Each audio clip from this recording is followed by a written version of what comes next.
ኤግዛክትሊ የዛሬ ቀን ከአንድ ወር በፊት ማለት ነው።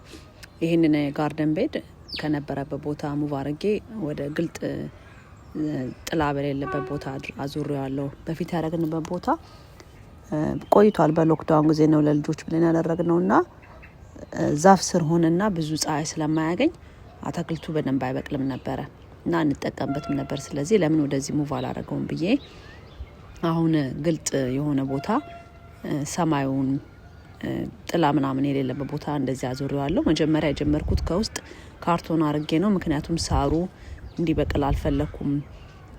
ስለዚህ ሳሩ እንዳይበቅልና እንዲበሰብስ እንደዚህ አድርጌያለሁ። ከዛን እንጨት ነው የሞላሁት ጋርደን ቤዱን። ትንሽ ስብርባሪ እንጨቶች ቅርንጫፎች ምናምን ነበረ። ከዛ ደግሞ ሳሩን አጭደን ስለነበረ የግቢውን የታጨደውን ሳር ያው እንደ ኮምፖስት እንዲሆንና በስብሶ ለወደፊት ፈርቲላይዘር እንዲሆን የታጨደውን የሳር ጫጂ እንደዚህ አድርገን ሞልተነዋል። ከዛ ይሄንን ካደረግን በኋላ ውስጡ የነበረውን የድሮን አፈር መልሰን ከላይ ሞልተነዋል ማለት ነው። እና አፈሩን ካደረኩኝ በኋላ እንደዚህ ጫን እያደረግን ውስጡ ጋፕ ብዙ ክፍተት እንዳይኖር መኖሩ አይቀርም፣ ግን በጣም ብዙ እንዳይሆን እንደዛ አድርገነዋል።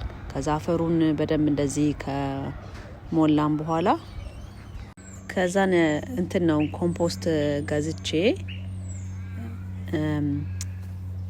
ኮምፖስት አደረኩበትና የዛን ጊዜ አየሩ በጣም ይሞቅና በዛ ላይ ደግሞ ዝናብ ነገር ነበርና አፈሩ እንደዚህ ሞልድ ይመስል ነበር። ስለዚህ ዝም ብዬ እንዲደርቅ ተውኩት፣ ግን ሞልዱ ቶክሲክ አይደለም፣ ስለዚህ ምንም ጉዳት አይኖረውም አድርቄ የዘራሁት ዘር በዚህኛው መደዳ ቆስጣ 2 መስመር ቆስጣ፣ 2 መስመር ደግሞ ቀይ ስር ነው።